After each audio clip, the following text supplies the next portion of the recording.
Palavra da Verdade, com Hernandes Dias Lopes. Abra sua Bíblia comigo, por gentileza, no primeiro livro dos Reis, capítulo 17. Primeiro livro dos Reis, capítulo 17. É uma bênção poder passar essa manhã com vocês. Vamos ler do verso 1 ao verso 10. Primeiro Reis 17. Peço que após a leitura você mantenha a sua Bíblia aberta comigo nesse texto. Então Elias, o tesbita dos moradores de Gileade, disse a Acabe: tão certo como vive o Senhor, Deus de Israel, perante cuja face estou, nem orvalho nem chuva haverá nesses anos, segundo a minha palavra. Veio-lhe a palavra do Senhor dizendo: retira-te daqui, vai para a banda do Oriente, esconde-te junto à torrente de Quirite, fronteira ao Jordão. Beberás da torrente, e ordenei aos corvos que ali mesmo te sustentem. Foi, pois, e fez segundo a palavra do Senhor. Retirou-se e habitou junto à torrente de Quirite, fronteira ao Jordão. Os corvos lhe traziam pela manhã pão e carne, como também pão e carne ao anoitecer, e bebia da torrente. Mas passados dias a torrente secou, porque não chovia sobre a terra. Então lhe veio a palavra do Senhor dizendo: dispõe-te e vai a Sarepta, que pertence a Sidom, e demora-te ali, onde ordenei uma mulher viúva que te dê comida. Então ele se levantou e se foi a Sarepta. Amém. Meus amados, parece-me que a agenda do dia, quando você lê os jornais, as manchetes, quando você liga a sua televisão para assistir qualquer programa jornalístico, quando você escuta os especialistas nas mais diversas áreas, seja da medicina, seja da economia, seja fazendo uma análise diagnóstica da sociedade, que a palavra que aparece como síntese é crise. Crise. Agora, isso não é uma situação nova. A humanidade sempre viveu seus tempos de crise. E eu queria situar Elias, para perceber que Elias estava vivendo uma crise muito mais grave, muito mais aguda, muito mais profunda do que a crise que vivemos. Então, vamos contextualizar esse texto. Vocês sabem que Israel, passando 40 anos no deserto, 7 anos na conquista, depois um período de 330 anos aproximadamente, de teocracia, sob o governo dos juízes, estabelece a monarquia. E nós tivemos 120 anos de Reino Unido, sob a liderança de Saul, Davi e Salomão. Salomão foi um homem muito sábio, mas também muito louco. Teve seus lances de loucura, buscando a felicidade na bebida, buscando a felicidade na riqueza, buscando a felicidade nos prazeres, buscando a felicidade na fama, e encontrando bolha de sabão, vaidade. Mas ele conclui a história dele dizendo: na suma de tudo é temer a Deus e guardar os seus mandamentos.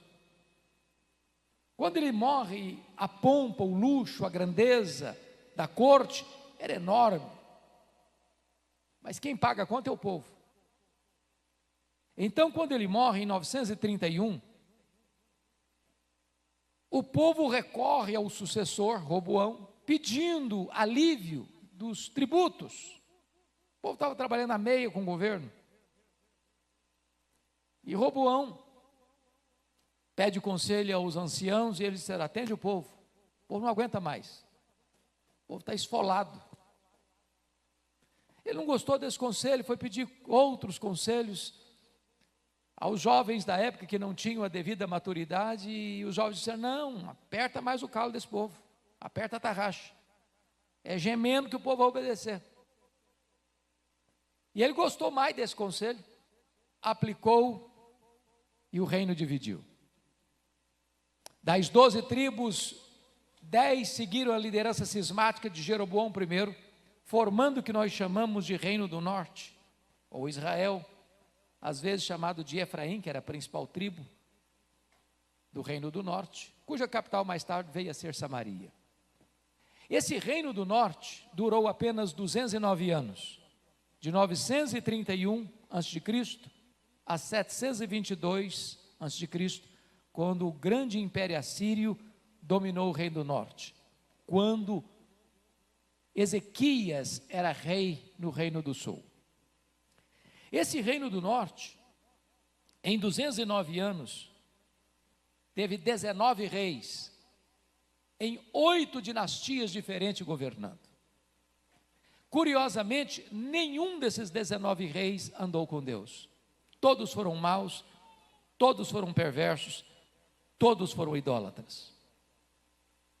Eu queria só fazer um breve apanhado até Elias, para vocês entenderem o nível da crise que Elias está vivendo. O rei Jeroboão I, que foi quem liderou essa cisão no Reino Unido, governou 22 anos. Ele teve uma tacada de mestre para o mal. Ele percebeu o seguinte: o centro do culto ficava em Jerusalém, o templo ficava lá, as festas aconteciam lá, as caravanas rumavam para lá, lá estava o centro de adoração. E ele pensou: se os meus súditos forem para Jerusalém, eles vão acabar sendo seduzidos e eu vou acabar perdendo o meu reino. O que ele fez? Construiu novos templos, instituiu novos sacerdotes, estabeleceu nova liturgia, estabeleceu um culto sincrético e místico, e colocou a religião a serviço do Estado. Todos os outros reis que vieram na esteira seguiram a sua linha, e andaram no caminho de Jeroboão, e andaram no caminho de Jeroboão, e andaram no caminho de Jeroboão. Pois bem, esse homem, Jeroboão, reinou 22 anos. Quando ele morre, o seu filho Nadab assume o governo, e reina apenas 2 anos, e é assassinado por Baasa. Agora, quem mata o rei não vai preso não, assume o trono. Uma conspiração política. E Baasa não só assume o trono, mas reina 24 anos. E fez o que era mal perante o Senhor de novo, todo mundo fez mal. Quando ele morre, o seu filho Elá assume o governo e reina só 2 anos, e é assassinado por Zinri.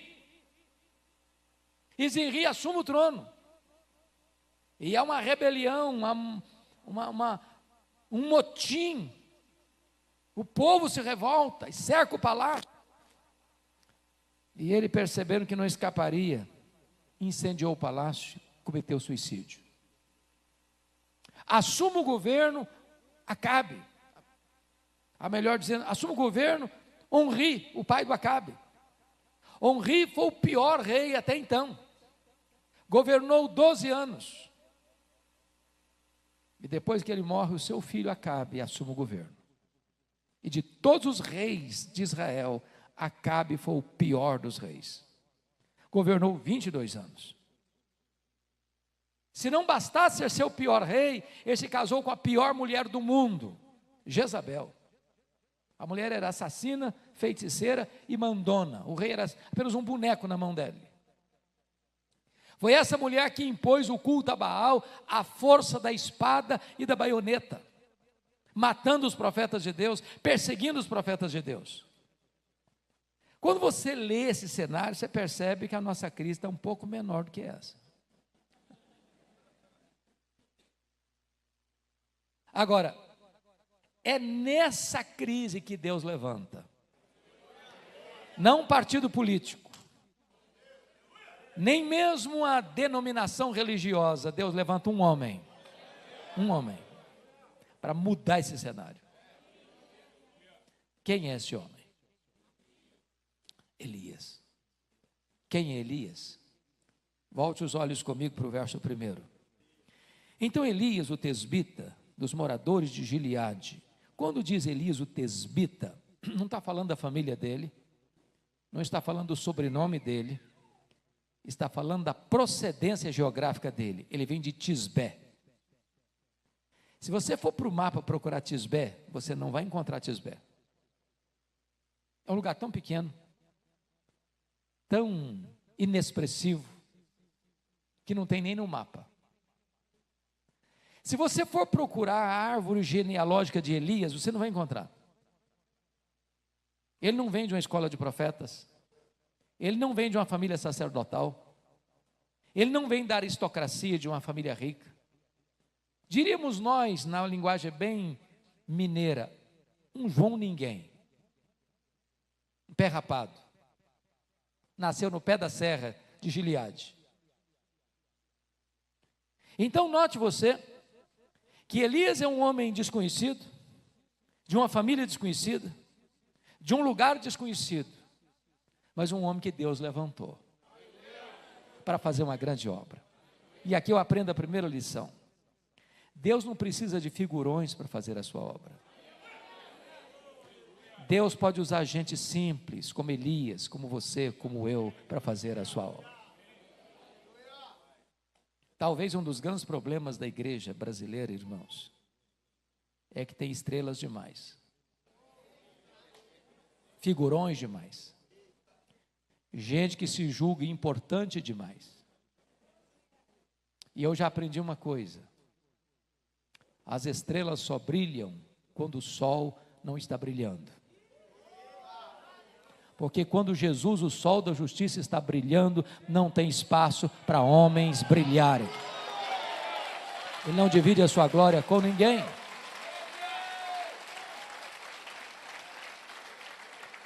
Nós estamos vivendo uma época, irmãos, que a igreja evangélica cometeu e comete ainda o pecado de colocar líderes no pedestal. E eu vou lhes dizer que os homens gostam de pedestal. Mas o pedestal não é o lugar deles. No reino de Deus a pirâmide está invertida. Quem quiser ser o maior, seja o menor. Seja servo de todos. Nós estamos vivendo na época que se trata cantores e pregadores como astros de cinema. Estamos vivendo a época em que pregadores exigem cachê para pregar. E nós não podemos contribuir com essa cultura. Nós não podemos transformar o ministério num negócio. Nós precisamos voltar à simplicidade do Evangelho. Agora notem comigo o verso 1, que Elias chega para Acabe, o rei, e o pior rei, temido rei, e mais temida ainda a mulher dele, e diz assim para ele: tão certo como vive o Senhor, Deus de Israel, perante cuja face estou, nem orvalho nem chuva haverá nesses anos, segundo a minha palavra. Por que ele está trazendo essa palavra de juízo à nação de Israel? Porque a nação de Israel está rendida a Baal. E quem é Baal? O padroeiro da prosperidade. Quando se colhiam os frutos da lavoura, quando uma cabra dava cria lá no campo, atribuía-se isso a Baal. E numa cultura agropastoril, se não chove, não tem fruto no campo, não tem cabras, não tem bois, não tem vacas, não tem produção, não tem riqueza, não tem sustento. Deus retendo as chuvas e parando o orvalho, Deus está quebrando a espinha dorsal de Baal. Deus está decretando a falência de Baal. Deus está trazendo um juízo à nação idólatra. Mas me impressiona que ele chega e está dizendo: olha, Acabe, Eu estou aqui na sua presença, mas não é na sua presença que eu estou na presença do meu Deus. Então eu não estou impressionado com a sua presença, nem com a sua pompa. Eu nasci lá no pé da serra de Gileade, mas eu quero dizer que eu estou aqui na presença do meu Deus. Então escute uma coisa: não vai chover e não vai cair orvalho, segundo a minha palavra. Aí vocês, eu não estou entendendo. Como é que ele tem essa certeza? De onde procede essa certeza? Esse texto não responde essa pergunta, mas a resposta está lá em Tiago 5,17. Elias orou com instância para não chover, e não choveu. Então nós aprendemos uma segunda lição aqui. Nós só poderemos nos levantar diante dos homens se primeiro nós nos curvarmos diante de Deus.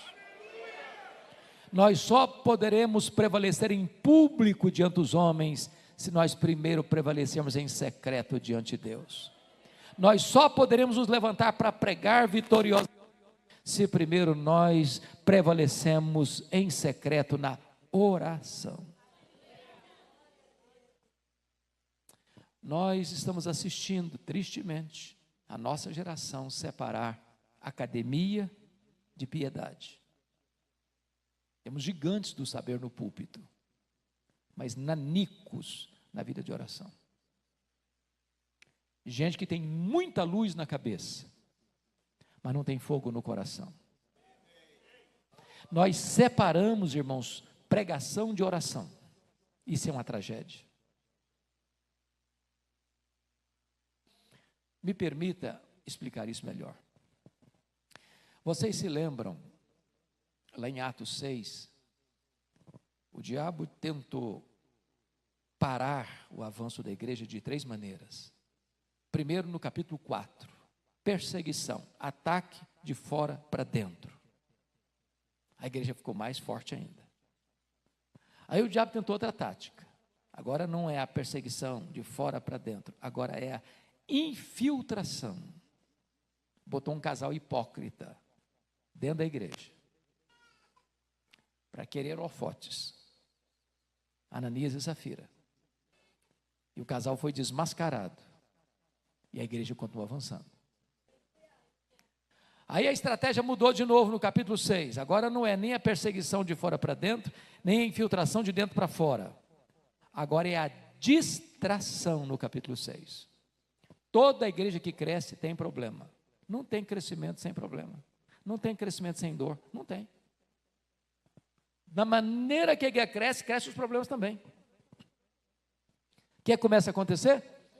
A distribuição começou a ser feita e as viúvas dos helenistas, ou seja, os judeus nascidos fora de Israel, começaram a reclamar que elas não estavam recebendo a justa distribuição.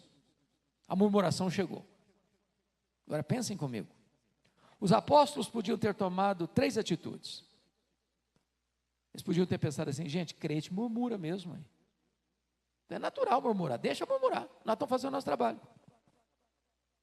Ou eles poderiam pensar assim: bom, gente, nós estamos trabalhando um pouco.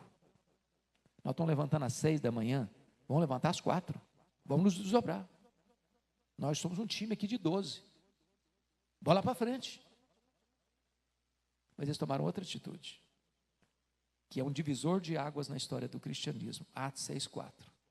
Quanto a nós, nos consagraremos à oração e ao ministério da palavra. E nós vamos eleger homens cheios do Espírito Santo, cheios de fé, cheios de sabedoria para esse mistério. Um dos truques para nós pastores é o ativismo. Corre demais. Eu preciso lhe dizer algo muito solene. A maior prioridade de Deus na sua, na minha vida, não é fazer a obra de Deus. A maior prioridade na sua e na minha vida é andar com o Deus da obra. Porque o Deus da obra é mais importante que a obra de Deus.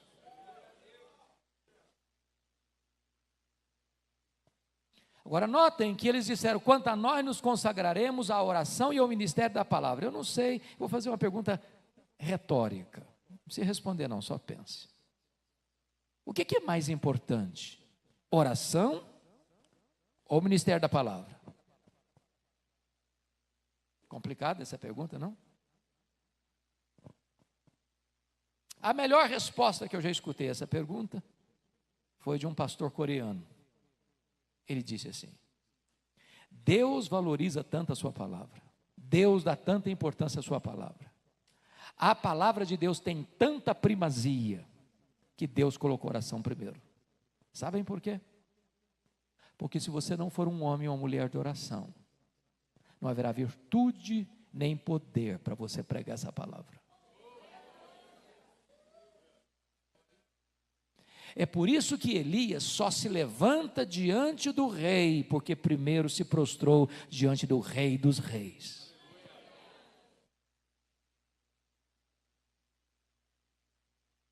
Pois bem, depois que ele entrega essa mensagem, versículo 2, confira aí comigo. Veio-lhe a palavra do Senhor dizendo: retira-te daqui, vai para a banda do Oriente e esconde-te junto à torrente Querite, fronteira ao Jordão. Meus irmãos, isso para nós é um contrassenso, isso é um anticlímax. Eu estou com 40 anos de ministério, eu não sei quantos anos você tem de ministério, mas a maioria de nós, se não todos nós, vão passar a vida inteira no ministério sem nunca pregar para o rei, no palácio do rei. Pois Elias sai do anonimato e começa o ministério dele pregando para o rei, no palácio do rei. E agora Deus chega para ele e diz: agora, meu filho, você pregou? Agora se esconde. Agora você vai ficar escondido, vou te levar para o deserto. Ainda tem um filete d'água correndo lá, você vai beber daquela água. E você vai ficar tão escondido que eu não vou permitir que ninguém leve comida para você. Eu vou mandar os garçons voadores levarem. Agora, tudo que um pregador não gosta de fazer é caminhar rumo à solidão. Ele quer caminhar rumo à multidão.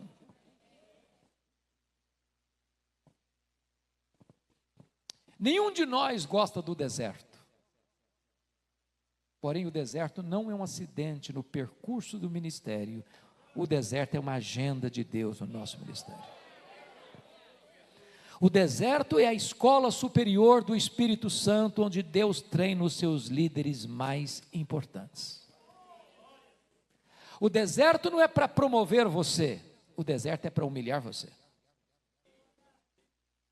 O deserto não é para você acariciar o seu ego e dizer quão grande eu sou. O deserto é para reduzir você a nada, para saber que Deus é tudo. E na escola do deserto, Deus só tem 2 lições. A primeira matéria desse programa da Academia de Deus é a nossa própria vida. Isso porque Deus está mais interessado em quem nós somos do que no que nós fazemos. Primeiro Deus trabalha em nós, para depois Deus trabalhar através de nós. Nesta geração que dá tanto valor à performance, à realização, à promoção humana, a destaque humano, Deus quer nos moldar, para você ser manso e humilde, como Jesus foi. A vida do líder é a vida da sua liderança. Vida com Deus precede trabalho para Deus. Nós estávamos vindo, batendo um papo, para cá com o pastor Joel, nós estávamos conversando sobre isso. Você não vira um líder do dia para a noite. Não vira.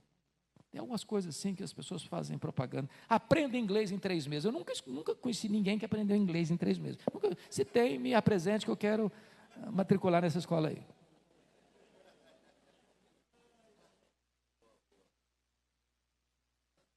Meus irmãos, o moinho de Deus moe devagar. mas mói fino. Deus não tem pressa para preparar seus líderes. Ele trabalhou em Moisés 80 anos para usá-lo 40. Elias foi treinado 3 anos e meio para ser usado num único dia. Jesus começou seu ministério aos 30 para ter um ministério de 3. Então calma, Deus está trabalhando. Você está no deserto, calma, você está no lugar certo, foi Deus que levou você para lá. Não tem acaso, não tem azar, não tem sorte. Deus está lapidando você. As experiências mais duras e dolorosas da vida não são por acaso, não. Deus vai usar essa experiência ali na frente, porque Ele vai consolar você, para que você possa consolar o outro com a mesma consolação com que você foi consolado por Deus lá na frente.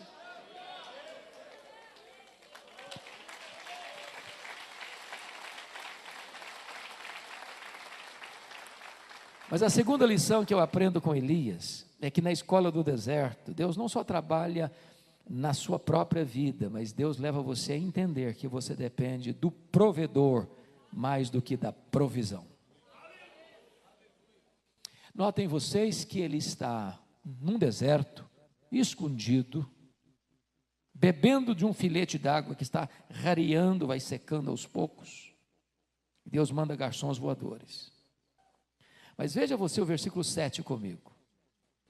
Mas passados dias, a torrente secou, porque não chovia sobre a terra. A pergunta é essa: o que é que você vai fazer quando você está onde Deus mandou você estar, fazendo o que Deus mandou você fazer, e de repente a fonte seca?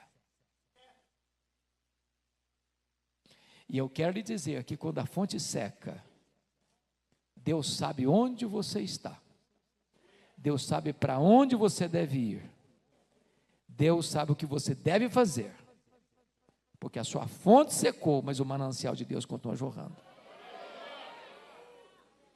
A sua despensa pode até ficar vazia, mas os celeiros de Deus continuam cheios. Se Deus leva você a esse tipo de experiência, não é porque Deus abandonou você, não é porque Deus está longe, conforme diz uma música da Cassiane. Quando Deus fica em silêncio, é porque Ele está trabalhando. Então calma, você está precisando aprender a depender do provedor, mais do que da provisão. Me permita uma experiência pessoal para ilustrar isso aqui. No ano 2000, eu já era pastor de Vitória, lá em Vitória, ainda sou ligado à igreja, sou um dos pastores da igreja até hoje, 36 anos. E eu fui fazer um curso de doutorado na área de pregação nos Estados Unidos. Meus filhos eram pequenos, um casal, e a liderança da igreja se reuniu e votou uma verba para o nosso sustento, na época $2.300. Eu achei que era suficiente, achei que eu ia ter uma meia bolsa chegando lá. E o que aconteceu? Primeiro, irmãos, todo pastor é dizimista, todo pastor. Se não é, devia ser. Devia ser. Então, se eu recebia 2.300, já deixava 230 na tesouraria. Recebia 2.70. Nós temos uma senhora, hoje com mais de 70 anos, que mora conosco há mais de 34 anos, na verdade. Eu achei que não seria honesto desampará-la nesse período. Ela não podia ir conosco, quando veio pagando o saláriozinho dela. O certo é que ficava na minha mão mesmo para valer 1.400, 1.500. Quando eu chego em Jackson, Mississippi, não tinha escola pública para os meninos naquele momento. Tinha que pagar uma escola da igreja. E eu e minha esposa levantávamos 4 horas da manhã para limpar a escola. Enquanto eu lavava os banheiros, ela passava pano na quadra. 4 horas da manhã, para ganhar um desconto de $200 na mensalidade. Quando eu cheguei, não tinha bolsa de 1 centavo. Tinha que pagar a escola de inglês, tinha que pagar seminário, tinha que pagar aluguel, tinha que pagar a escola das crianças, tinha que comprar comida para casa, e não tem transporte público em Jackson, tive que comprar um carro velho. Eu tinha levado todas as nossas economias. Quando eu botei na ponta do lápis, a nossa despesa nunca ficou inferior a 3.000. Eu tinha uma receita de 1.500. Com 5 meses, deu uma inflamação no meu pulso, eu não conseguia segurar a vassoura nem o rodo mais, tive que dispensar o trabalho, menos $200 no orçamento. O carro quebrou, era velho, quebrou. Levei para a oficina $1.350 para consertar, não tinha dinheiro para tirar o carro da oficina. Não tinha dinheiro para pagar aluguel e nem para comprar comida. E foi um choque, a fonte secou. Eu reuni minha esposa, meus filhos que eram pequenos, e disse: olha, eu não quero ser mais pesado para a igreja.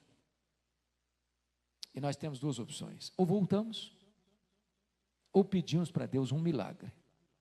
Nós sempre pregamos que o nosso Deus é o Jeová Jireh. Então está na hora. E eu me lembro que nós nos ajoelhamos na sala, coração quebrado.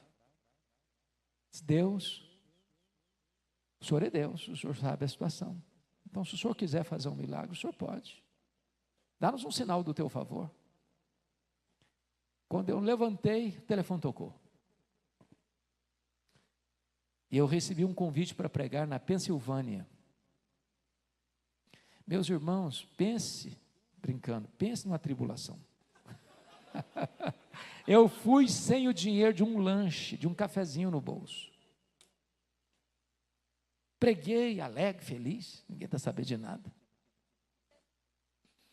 E no último culto, o pastor que estava dirigindo a liturgia disse assim: meus irmãos, o pastor Hernandes é estudante aqui na América.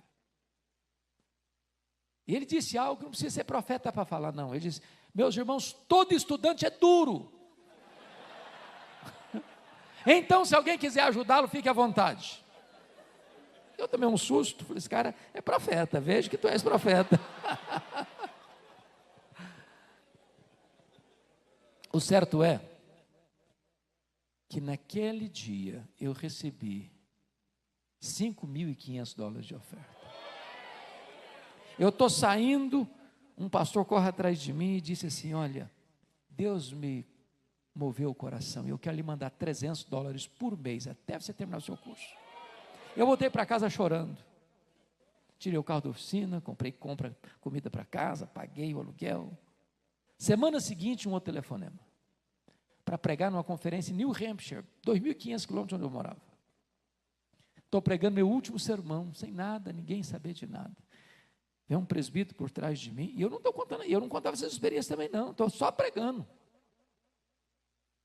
O púlpito não é lugar de fazer apelo pessoal, para vantagens pessoais. E um presbítero vem por trás de mim, bota um bilhete dentro da minha Bíblia assim: eu não sei o que está acontecendo com você, mas Deus me constrangeu, e eu vou lhe mandar $600 por mês, até você terminar o seu curso. No final me deram 2.500. Para encurtar a conversa, a partir daquele dia eu recebi 21 convites para pregar, em 10 estados diferentes. Cada lugar que eu ia, Deus fazia um milagre diferente. Onde uma mulher fez uma viagem de noite, debaixo de neve, porque Deus tocara o coração dela lá na casa dela, para onde eu estava, para me dar uma oferta. Nunca nos faltou nada. No dia que eu fui embora, eu fui ao banco fechar a conta.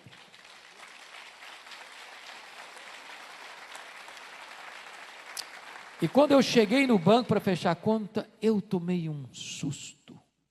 Rigorosamente, matematicamente, exatamente o valor das nossas economias pessoais que nós havíamos levado, estava lá no banco. E Deus nos ensinou uma lição: quando a sua fonte seca, o meu manancial continua jorrando.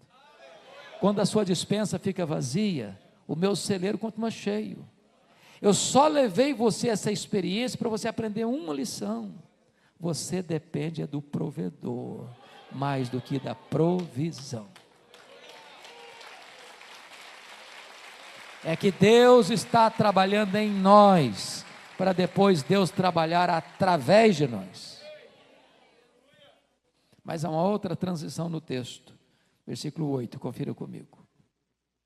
Então lhe veio a palavra do Senhor, dizendo: dispõe-te, vai a Sarepta, que pertence a Sidom, e demora-te ali, onde ordenei uma mulher viúva que te dê comida. Então ele se levantou e foi a Sarepta. Sabe o que está acontecendo aqui? Deus está dizendo o seguinte para Elias: Elias, você acabou o estágio do deserto, aperte os cintos, porque agora eu vou matricular você no estágio mais avançado. Agora eu vou jogar você na fornalha. Sarepta significa fornalha, fogo, cadinho. Deus não terminou o processo ainda não. Deus continua trabalhando, e trabalhando em nós, para depois Deus trabalhar através de nós. Me permita dizer isso, não importa se você tem 1 ano de ministério ou 50, enquanto você estiver aqui, Deus estará trabalhando em você. Deus estará trabalhando em mim. Somos um material bem ruimzinho, não somos? Barro, barro fraco, às vezes misturado com lama, às vezes com areia, às vezes com pedra, que tem dificuldade da liga. Tem uns que dão mais trabalho que outros, mas Deus está trabalhando. Até parece que Deus tem senso de humor, porque o que Deus fala com Elias parece não fazer sentido para nós. Deus diz: meu filho, chega de ficar escondido aqui. Mas por que ele estava escondido? Escondido de quem? Claro, de Acabe e Jezabel. Se você ler no capítulo 18, no versículo 10, está escrito o seguinte: tão certo como viu o Senhor teu Deus, não houve nação nem reino aonde o meu Senhor não mandasse homens à tua procura, e dizendo eles: aqui não está, fazia jurar aquele reino e aquela nação que te não haviam achado. Ele estava escondido por isso. A polícia do Acabe estava atrás dele para matá-lo. E agora Deus chega para o camarada e diz: ó, meu filho, bota a cara na rua, atravessa a fronteira, vai lá para Sarepta. E Deus diz algo incompreensível: vai, porque tem uma mulher viúva que vai sustentar você. Se Deus falasse assim: meu filho, vai, porque tem uma mulher viúva lá num perrengue, passando uma magrela, e chega de ficar escondido, agora você vai trabalhar, você vai sustentar aquela mulher. Eu podia pensar: bom, pelo menos eu tenho um ministério, vou cuidar de uma mulher viúva. Mas Deus fala o contrário para ele: vai, porque a mulher viúva vai sustentar você. Chega lá, a mulher viúva está morrendo de fome. Dá para entender um negócio desse? Vai, meu filho, vai estar tudo certo, você chegar, não tem nada certo. Deus está trabalhando em nós para depois trabalhar através de nós.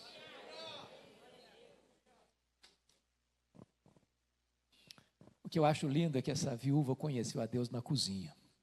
Eu acho que não tem lugar melhor no mundo para conhecer a Deus do que na cozinha, não é verdade?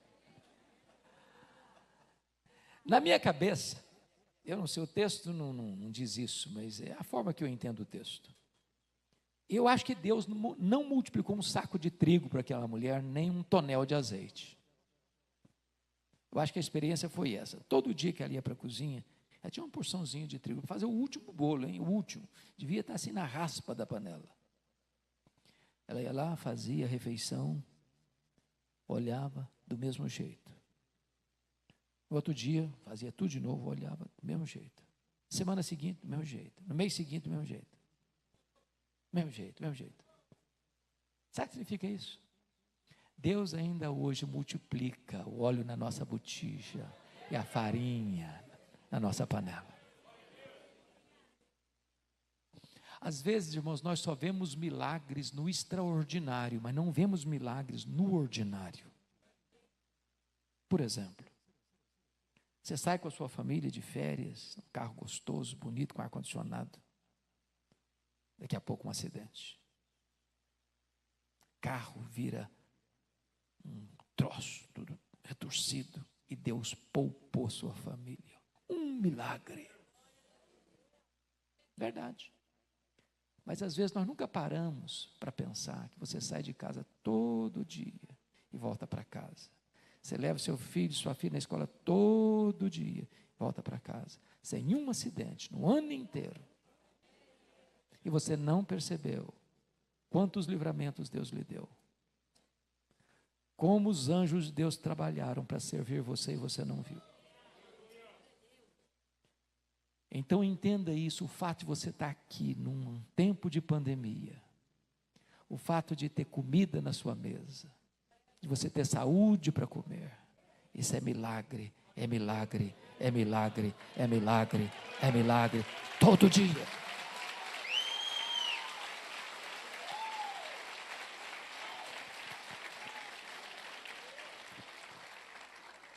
Mas há um outro fato que me marca nesse texto, é que na mesma casa que acontece um milagre, acontece também uma tragédia. Ah, como foi duro e triste, decepcionante, a falsa teologia que rondou pelo Brasil há algumas décadas, dizendo: se você é crente, você não fica doente. Se você é crente mesmo, você não tem problema financeiro. Se você é crente, você não anda de fusquinha, embora andar de fusquinha hoje é chique, né? Quem tem o fusquinha hoje está na moda. Você só anda de carro importado. Falsa teologia. Falsa. E eu não estou combatendo a prosperidade, não, que Deus dá prosperidade, Deus dá riqueza. Deus faz você avançar. Mas não é verdade que se você é cheio do Espírito Santo não vai ficar doente, não. Crente bate carro, crente sofre acidente, crente fica doente, crente perde emprego, crente sepulta os seus entes queridos, crente morre. Na mesma casa que houve um milagre, o filho único da viúva adoece e morre. E tinha um profeta de Deus lá. E morre. Irmãos, não tem ministério sem dor. Se nós fôssemos escutar a história de cada pessoa aqui, tem alegrias? Tem. Tem vitórias? Tem. Tem celebração? Tem. Mas tem dia de choro também. Tem dia de luto também. Tem dia de coração quebrado também. E sabe, para ser pastor tem que ter coração de leão.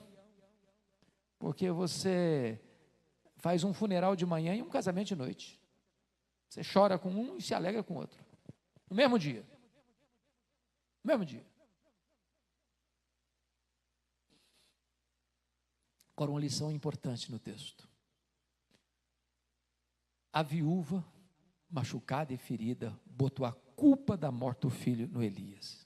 Meus irmãos, isso não é fácil. Dizem os entendidos que pastor tem que ter coração de manteiga e couro de jacaré. Porque o casal briga de madrugada e a culpa é do pastor. Filho sai de casa, a culpa é do pastor. Costas largas. Menino morre, o culpado é o pastor, é o Elias. Mas Elias nos ensina uma lição. Às vezes nós somos muito ousados e apressados em nos defendermos. Eu conheço até pastor que engrossa a voz. Diz: é melhor passar por cima do meu cadáver do que passar por cima dos meus direitos. Elias não dá uma palavra para se defender, sendo inocente. Eu acho que eu tinha aprendido o princípio que Jesus já tinha ensinou mais tarde. Não se apaga a torcida que fumega, nem se quebra, esmaga a cana quebrada. Para que machucar uma pessoa que já está machucada pela vida? Para que tripudiar sobre aquele que já está doído demais? Ficou em silêncio. Pega o menino morto, leva para o quarto, tranca a porta. E ele que estava em silêncio para se defender, abre o bico e fala muito. E fala com Deus. nos ensinando uma lição. Se nós orássemos mais, nós nos defenderíamos menos. Se nós orássemos mais, nós brigaríamos menos. Se nós orássemos mais, nós veríamos mais os milagres de Deus acontecendo. Pastor Marco Túlio, eu acho que se fosse hoje, eu fico imaginando essa cena.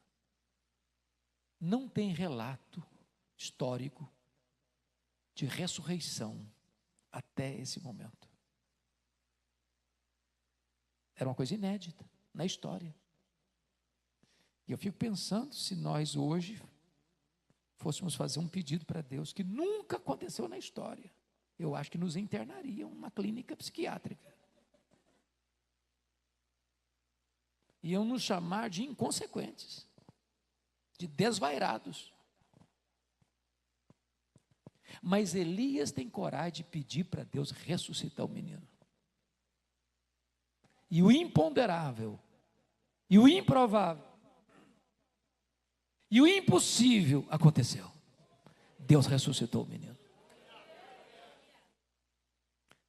Não há limitação em Deus. Ele pode tudo quanto Ele quer. Agora pensem comigo de novo, se Elias fosse uma das estrelas de hoje, que fazem propaganda até de milagres que nunca aconteceram. E ele sai daquele quarto com o menino vivo. O que ele faria? Acho que a primeira coisa que ele faria era dar uma coletiva da imprensa, para dizer quão grande homem ele era. Acho que a segunda coisa que ele faria era botar uns outdoors na cidade de Sarepta com a fotografia deles. Eis um grande profeta. Eu acho que ele também faria um panegírico, um discurso de alto elogio. Eu acho que ele iria um pouco mais, ele ia bater palmas para ele mesmo. E finalmente, eu acho que ele faria um solo do hino, quão grande és tu diante do espelho.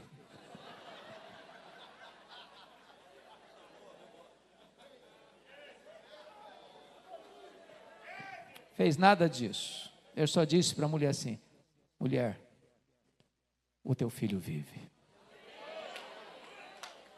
O que a gente aprende, irmãos? O que a gente aprende? O que a gente aprende é o seguinte: quem faz é Deus, e a glória só pertence a Deus.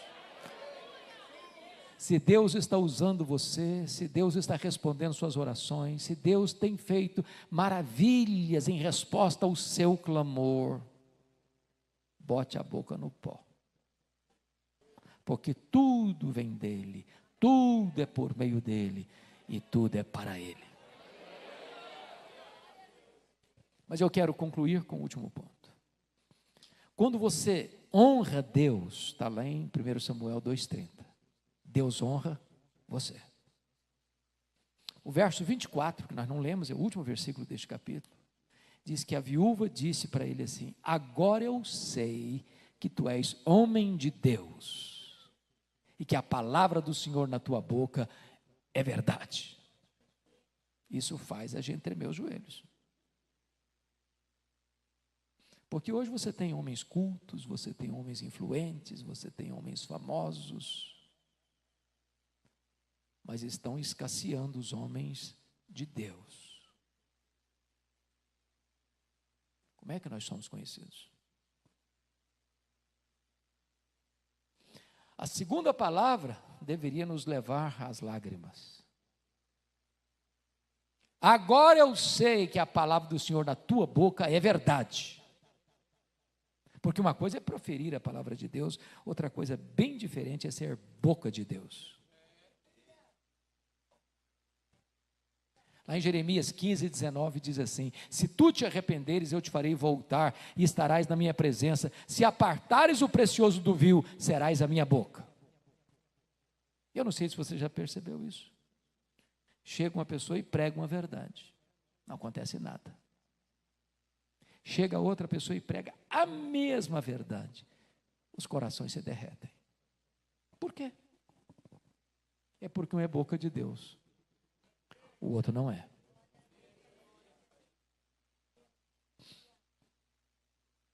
Nós tivemos um pastor muito querido na igreja presbiteriana, que era o nosso xodó, pastor Antônio Elias. Morreu com mais de 93 anos. Era um homem muito simples.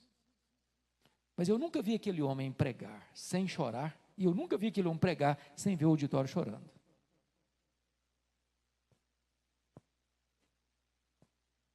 Ele estava pregando num grande congresso de pastores, e depois chegou aquela hora de perguntas e respostas. E alguém levanta uma pergunta teológica complicada para ele. E diz: pastor Antônio Elias, o senhor é um pregador que Deus tem usado Brasil afora. Conta para nós esse segredo. Explica para nós o que é unção. Ele disse: é muito simples.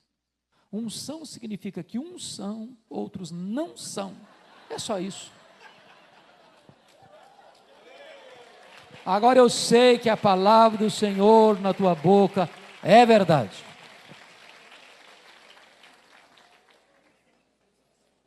Nós vivemos uma geração muito interessante, porque hoje os melhores sermões pregados na história da igreja estão disponíveis em língua portuguesa. Tem sermões de João Crisóstomo, de Aurélio Agostinho, de Lutero, de John Owen, de Jonathan Edwards, de Charles Haddon Spurgeon, de Dwight Lyman Moody, e etc, etc, etc, etc. Sermões que Deus usou como pecadores nas mãos de um Deus irado, pregado por Jonathan Edwards, e quando ele terminou de pregar, o auditório estava prostrado ao chão, em lágrimas. Mais de 500 pessoas convertidas. Mas se nós pegarmos esses mesmos sermões para pregá-los na íntegra, os resultados não serão os mesmos mais. Por que não? E M. Bounds, que foi um metodista muito piedoso do século XIX, diz o seguinte: é que nós estamos à procura de melhores métodos e Deus está à procura de melhores homens. Deus não unge métodos, Deus unge homens.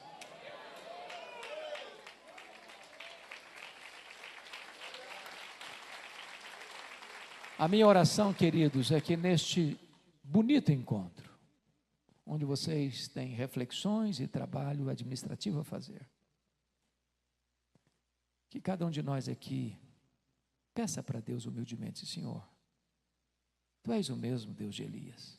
Elias não era um super-homem, não era um super-crente, Elias não era um astro.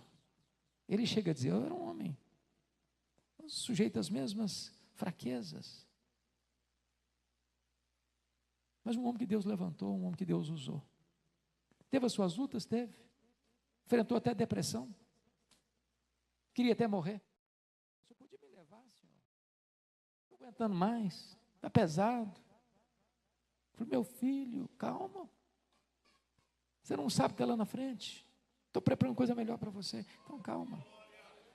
Mas enquanto você estiver aqui, peça a Deus para Deus usar a sua vida para a glória dEle. Que a palavra de Deus na nossa boca seja verdade.